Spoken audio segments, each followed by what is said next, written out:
Ayan, so welcome back po dito sa Day Enrica Adoy TV Sports. Well, napakomment po tayo ngayon, no? Dahil supposedly tapos na po ang Gilas, no? Pero hindi nakakahulugang tapos na rin ang ating pagkokomentaryo, no? Lalo na sa mga ulupong, no? Sa mga coups na na nagbabash daw, no? Dito sa ating Gilas Pilipinas, no? Lalakas naman ang loob ng mga ito, no? Kayo ba yung nagpakapagod mag-basketball, no? Hindi nyo ba alam gaano kahirap mag-basketball?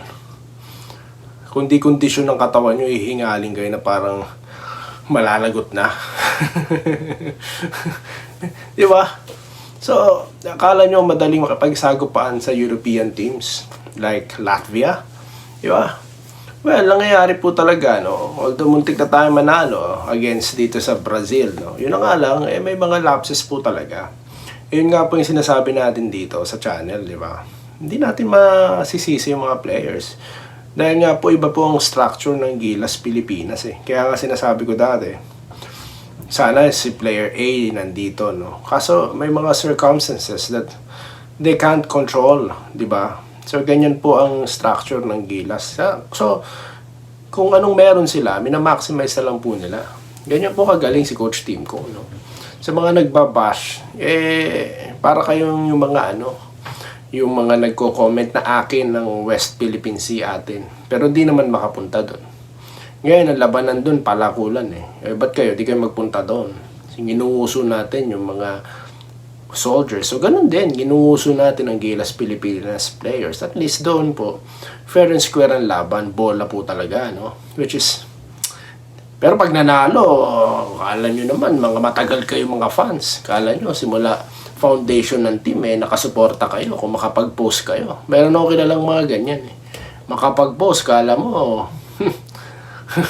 Pero pag talo, wala ka makitang post niyan. Puro kahihiyan, puro pagpapatawa.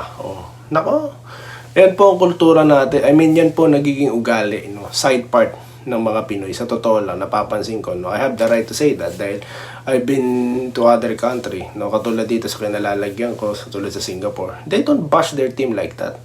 Di ba? Sa atin, ganyan Kaya, huwag nyo pong gagawin, no? Ginawa po ng Gilas ang lahat ng kanilang magagawa. Si Japet po, di ba, na nga yun. Kumbaga sa natawagan yun, di lang nakatanggi dahil nga injured sila Malonzo, sila Thompson, si AJ Edu. So, Call of Duty siya. Kasi nga po, hirap mag-request sa ibang team Ibang mga team daw ayaw magbigay. Di ba? May mga ganun. Si Coach Tim Cone nga ayaw na nga din yan Di ba? Dahil sacrifice po talaga sa oras. Lalo matanda na si Coach Tim Cone at gusto nilang mag-focus sa Ginebra. Ganyan. Mas may mga pabash-bash pa kayo nalalaman. Lakas din naman ang loob nyo. Punta na lang kayo dito sa channel ko at dito kayo mag-bash. No? Ang daming mga basher dito nagsasalita, utot ko daw. Papasok dito, manonood. Tapos, kaya nga po may malaking flash na po dyan Naka-flash na po dyan sa thumbnail. Commentary only Hindi tayo dito nag-clickbait, no? Na nakalagay live pero wala naman. No, ayoko ng ganyan, nabubuisit ako sa pagmumukha ng mga gumagawa niyan. Nabubuisit din ako, kaya naglagay ako niyan para di kayo mabuisit sa akin. So, yung gusto lamang ng komentaryo, pasok kayo dito, no? Kung nagustuhan nyo, like and subscribe po. Di ba? Kung hindi, mag-bash kayo, okay lang din. Walang problema sa akin, no? I'm not answering negative to negative. So, sa Gilas, mag-thank you na lang tayo sa kanilang pagkapanalo, no? Diyan sa Latvia. Walang dapat ikahiya ang Gilas natin. Pinahirapan natin ang mga kalaban diyan. Diba? Yung respeto, dapat nga daw si Brownlee nasa NBA. Yung respeto kay Coach Tim Cone ng mga kupunan, di ba? Diyan sa nakilala tayo. We represent as Asia's gold medalist, no? Kaya pagpasalamat na tayo doon, guys. No? Gusto nyo lagi panalo wala naman kayo nung pinubuo yung team na yan, yung nagpa-practice yan, you don't know what sacrifices those players and coaches has been gone through. Di ba? Di nyo alam yon. Tapos kayo, pabash-bash kayo. Parang dito sa channel, babash-bash kayo sa akin. You don't even know how I started this channel. Alam niyo po bang ano na to, ilang taon na to, nung sinimulan ko, 2020. Wala man lang akong kinikita rito. Trip ko lang to. Tignan nyo, wala. Sa Doy TV wala kang commercial. Sa kabila, dito sa Day Enrica, may commercial. Kasi nga po, na-monetize na siya. Dahil nga po, nakita nyo naman, di lang naman po basketball ang tinatalakay natin dito. So, na-monetize siya. No? Dahil nga na-meet yung requirement, ganyan. Pero, to tell you honestly, wala po ako pang nakukuha dyan. Yung pin nga po ng wala pa eh. Trip ko lang po talaga ito, no? At nakikita ko po, ang daming pumapasok na subscriber. So parang may obligation na ako na ituloy ito dahil pumasok kayo, alam ko, para sa mga ganitong komentaryo. So, I'm fully committed, di ba? Since gusto ko naman din po itong ginagawa ko. Sa Gilas naman po, may kasamang sacrifice na katulad ng mga sinabi ko kanina. Di ba? Dahil kapag na-injured sila dyan, sira na po, no? Mahirapan na sila mag-renew ng kontrata nila sa kanilang mga kupunan.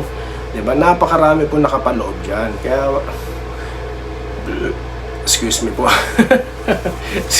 Atom na talaga. Anyway, so yun po, no? Ang ating mga, napaka-comment lang po ako, dapat politics ang pag-uusapan ko ngayon, pero napanood ko po na tila pinapash daw. Pagtatangkol natin ng Gilas Pilipinas, dahil nasubaybayan ko po yan. Tignan nyo po sa ilalim kung ilan po ang content natin dyan, no?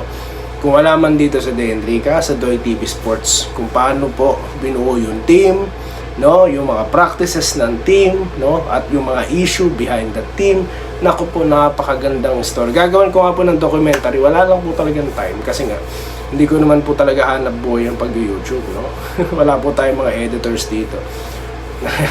Tayo po'y OFW lamang din dito, no? Nag-comment, ganyan. At yun po, salamat dahil may mga pumapasok at nakikinig sa atin, no? Para po sa watayin itong mga utak, no? Nang wala naman pong laman ng mga sinasabi, makakapanira lang po kayo sa kabash niyo. Hindi nyo alam ang epekto niyan. Dahil kayo, wala naman kayong alam eh. Wala kayong channel, di kayo athlete, no? You don't even understand how it works. Basta kung ano lang pumasok sa utak nyo, may kadumihan, kaya nilalabas yung naghahasi kayo. Kaya nandito ako para tablahin lahat yan. Stop bashing Gilas. Wala po kayong karapatan. So yun lamang po, no?